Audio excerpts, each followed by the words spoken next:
Olá, galera. Hoje eu fiquei designado para fazer o estudo de Apocalipse, capítulo 2. E eu vou fazer hoje diferente. Quem tem ouvidos para ouvir, ouça. E quem tem mansidão para ter paciência para escutar versículo por versículo, porque é o que eu vou fazer hoje. A gente vai estudar versículo por versículo. Eu fiz uma apresentação, um audiovisual aqui, para mostrar essa minha visão interpretativa, né? Do que realmente eu mastiguei aqui desse capítulo. Saboreando pedaço por pedaço, versículo por versículo, para trazer essa palavra poderosa. Espero que gostem. Shalom. Bem, irmãos, eu vou iniciar fazendo uma pequena introdução para a gente entender o que de fato a gente vai estudar. Apocalipse quer dizer tirar o véu encoberto, que cobre algo, o rasgar do véu, a revelação, né? Os olhos se abrem, como se o rasgar do véu abrisse a porta do Santo dos Santos, para toda a igreja enxergar com os olhos espirituais do que se trata, de fato, todo o Velho Testamento, tudo que os profetas disseram até o final dos tempos, da revelação de Jesus Cristo. Então é o encerramento de todos os livros canons, dos livros sagrados. E agora está sendo revelado para todos nós diante de João. Aí na figura que eu estou mostrando aqui na animação, era a caverna, ou o abrigo, ou vamos considerar solitária, né? A prisão de João na ilha de Patmos, que hoje é um museu. Mas essa foto aí representa aonde João escreveu o Apocalipse. E o mais impressionante é que mesmo cada profeta tendo vivido e escrito essas cartas em épocas bem distantes, com diferença de centenas de anos, eles dialogam entre si, principalmente quando se trata de fim dos dias. Palavras muito comuns como fogo e enxofre representando guerra, fumaça representando destruição, o sol escurecendo representando eclipse em festa judaica, lua de sangue representando uma grande lua cheia, um dia de festa judaica, estrelas caindo do céu representando os santos e o povo de Deus, que são balançados pela tribulação e pelo sofrimento, quando a figueira é abalada, as dores de parto que o universo todo geme, e a mulher fica prestes a dar à luz, que é a volta de Jesus Cristo em glória, as trombetas sendo tocadas avisando os sinais dos tempos do fim, para se prepararem para a guerra espiritual, para a batalha, as taças da ira de Deus sendo derramadas sobre os incrédulos e sobre os desobedientes, o candelabro representando a plenitude da igreja, o dragão representando Satanás, o altar representando o trono de Deus, o espaço onde Deus habita, a Nova Jerusalém representando a igreja, ataviada, vestida de noiva, preparada para as bodas do Cordeiro e o encontro de Jesus, os cavalos sendo preparados para a guerra, as cores dos cavalos representando cada etapa e cada sofrimento de uma batalha, as marcas na testa representando convicção e diademas, as vestes brancas representando a plenitude da pureza, os panos de saco representando humildade, os chifres representando reis, os mares representando os povos ao redor de Israel, que é a terra em letra minúscula. É como se fosse uma ilha cercada de mares revoltosos, inimigos de Israel. A vara de ferro, que representa juízo, o barro, que representa a fragilidade das nações, o ferro e barro, que é juízo e fragilidade sendo misturadas ali naquele império, dos pés da estátua. E o principal de tudo isso é o termo o grande dia do Senhor, que se dialoga em tudo, que existe esse grande dia, esse dia virá. O dia do Senhor, o grande dia, e todo olho verá. O que a gente vê aqui do lado no mapa são as igrejas, o posicionamento das igrejas em Apocalipse. Todas ficam na Turquia. E a gente pode observar, por curioso, é que os dois pontos laranja ficam embaixo Jerusalém, em cima Istambul, mostrando que eles estão alinhados em relação ao norte. E a igreja de Pérgamo também fica alinhada ao norte de Jerusalém. E diz que o anticristo será o rei do norte. Esse chifre pequeno, esse oitavo rei, esse perverso, essa abominação da desolação, ele vai vir do norte. E é impressionante como a igreja de Pérgamo, onde fica o trono de Satanás, está alinhadamente nas coordenadas geográficas ao norte de Jerusalém. E a bolinha de azul fica a ilha de Patmos, onde João ficou exilado, né? Escrevendo essa carta, que fica na Grécia, bem próximo da Turquia.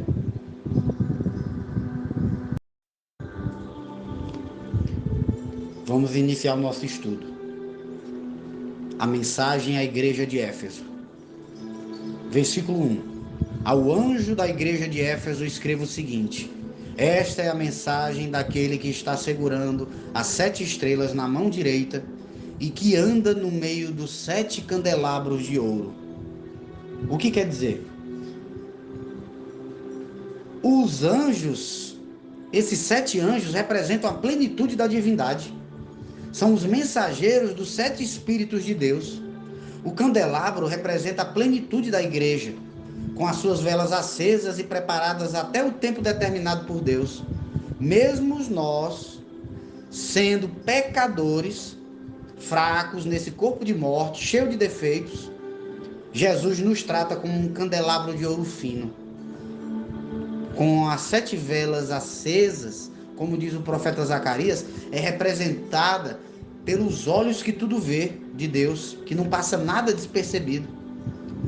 O anjo da igreja de Éfeso representa as mensagens vindas do alto e os avisos dados pelo Espírito de Deus pela boca da igreja, quer seja de pastores, quer venham de sonhos de crianças abençoadas, quer venha de visões de algum evangelista da igreja, ou de presbíteros, ou de obreiros, ungidos, de profetas. Pois o Espírito de Deus usa a igreja como quiser, para que esse anjo toque a sua trombeta e saia dali, da boca de algum cristão ungido, a mensagem vinda dos céus.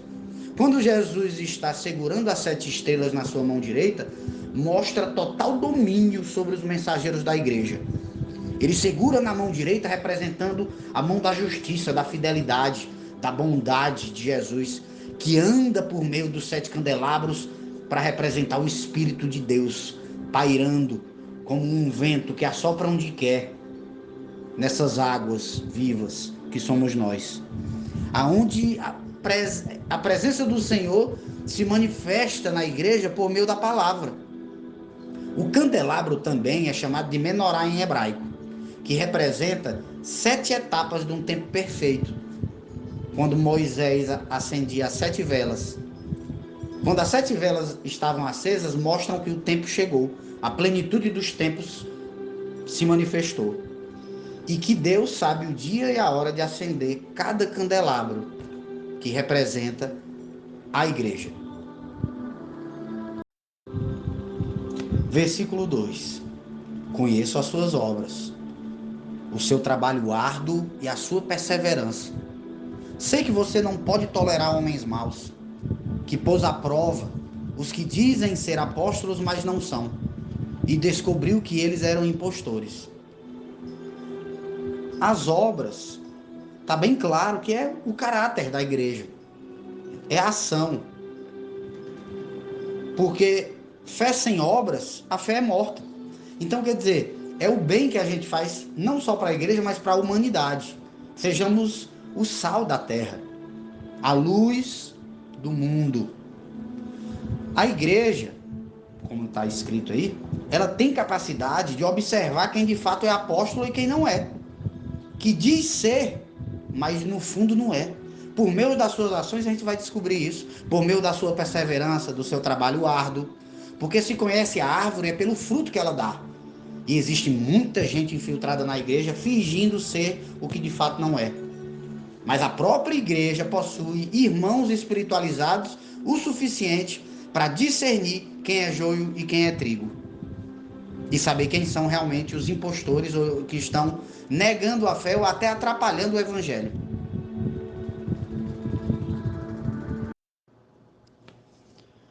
Versículo 3. Vocês aguentaram a situação com paciência e sofreram por minha causa, sem desanimarem. Olha que interessante, essa questão de sofrer, né, pelo evangelho, de ter essa paciência, de não desanimar. Olha o que eu encontrei aqui, ó, em Romanos 5. Porque sabemos que a tribulação produz perseverança. A perseverança é um caráter aprovado. O caráter é aprovado e esperança. E a esperança não nos decepciona, porque Deus derramou seu amor em nossos corações, por meio do Espírito Santo que Ele nos concedeu. Esse é o consolo. Mantenham sempre a consciência limpa. Então, se as pessoas falarem mal de vocês, ficarão envergonhadas ao ver que vocês vivem corretamente em Cristo.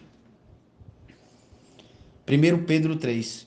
Feliz a pessoa que persevera na aprovação, porquanto, após ter sido aprovada por Deus, né, receberá o prêmio da coroa da vida, que Deus prometeu aos que amam. Tiago 1. Tudo voltado para paciência na tribulação, do sofrimento pela causa de Jesus, mas que nunca é para se desanimar. Bem-aventurados sois quando por minha causa vos injuriarem, vos perseguirem e mentindo disserem todo mal contra vós. Regozijai-vos e exultai, porque é grande o vosso galardão nos céus. Mateus 5. Versículo 4.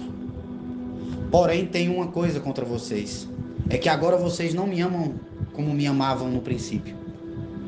Deus tem apenas uma coisa contra a igreja de Éfeso. E não é somente contra a igreja de Éfeso naquela época. Esse vocês é também para toda a igreja agora. Sempre. É para nós também. Porque de fato, quando Jesus nos chamou, cada um sabe aí, que está me escutando, que nos abriu os olhos espirituais para esse mundo caído e para essa boa nova do Evangelho. Nós nos prostramos, nós prostramos o nosso rosto em terra quando descobrimos pela primeira vez quem é de fato Jesus, com muito tremor e temor, com um amor indizível pela revelação que foi dada a nós, com choro e prantos de gratidão. Quem lembra?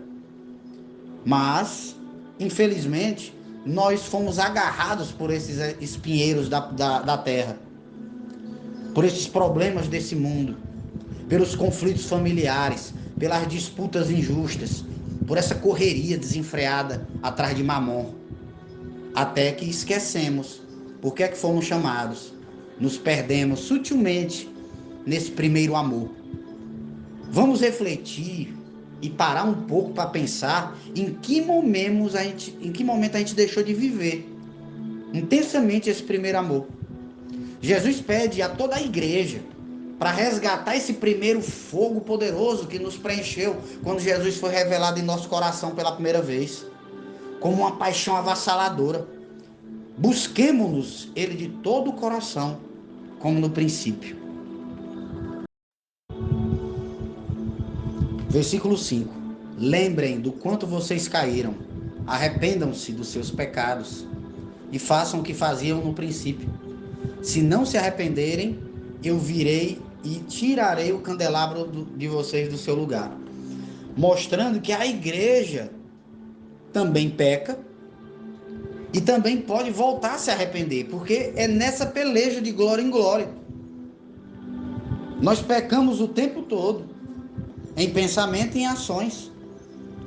Só que a gente tem que resgatar o princípio, a raiz de todas as nossas ações, esse temor ao Senhor. Eu coloquei aqui, uma passagem de Romanos 2. Ou será que você despreza a grande bondade, a tolerância e a paciência de Deus, Você sabe muito bem que ele é bom e que quer fazer com que você se arrependa e mude de vida. Mas o seu coração é duro e teimoso. Por isso você está aumentando ainda mais o castigo que vai sofrer no dia em que forem revelados a ira e o julgamento justos de Deus. Quer dizer, o fim dos tempos. Pois ele recompensará cada um de acordo com o que fez, o galardão. Deus dará a vida eterna às pessoas que perseveram em fazer o bem, né? Mesmo no sofrimento, como a gente falou no versículo anterior.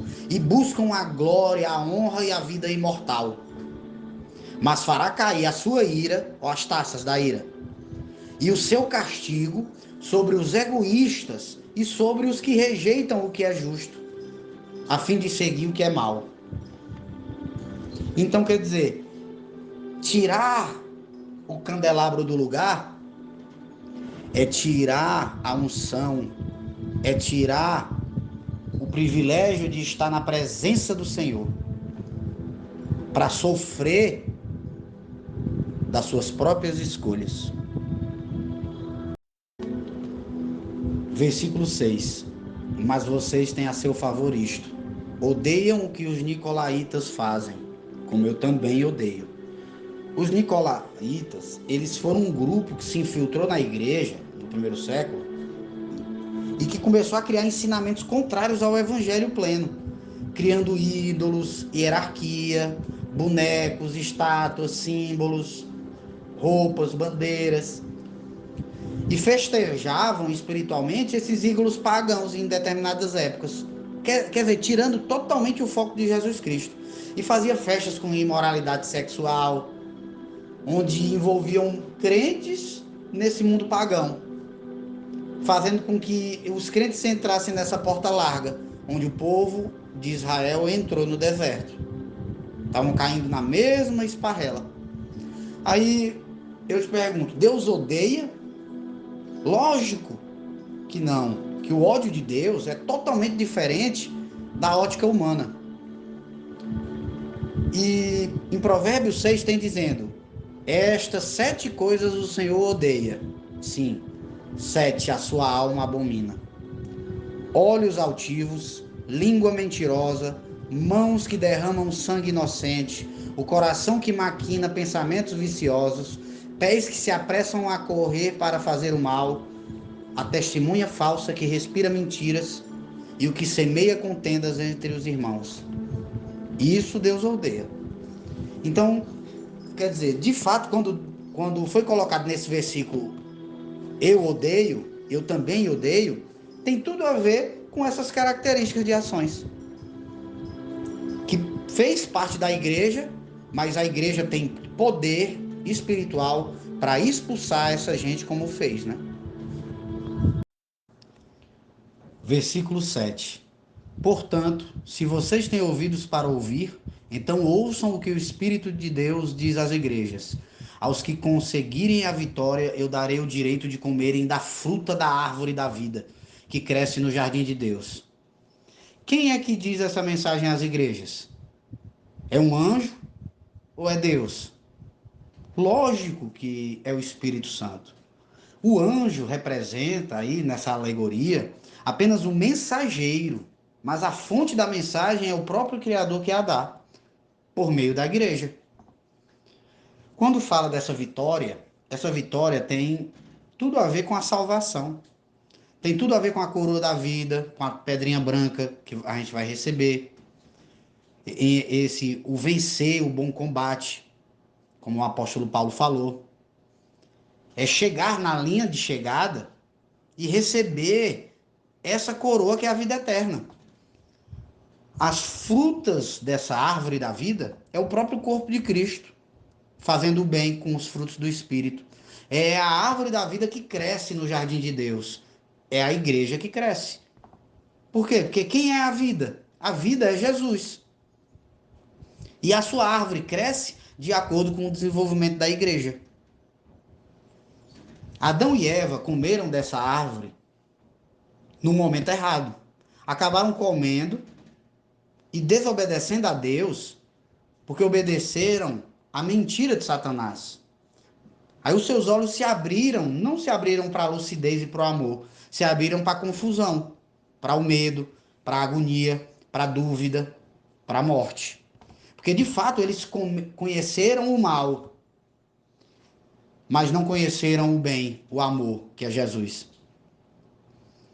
Porque a cobra transfigurada de Satanás os enganou dizendo: Deus disse isso porque sabe que vocês, quando vocês comerem a fruta dessa árvore, os seus olhos se abrirão e vocês serão como Deus, conhecendo o bem e o mal. Quer dizer, ele pegou e distorceu uma verdade com a inocência de Adão e Eva. Versículo 8.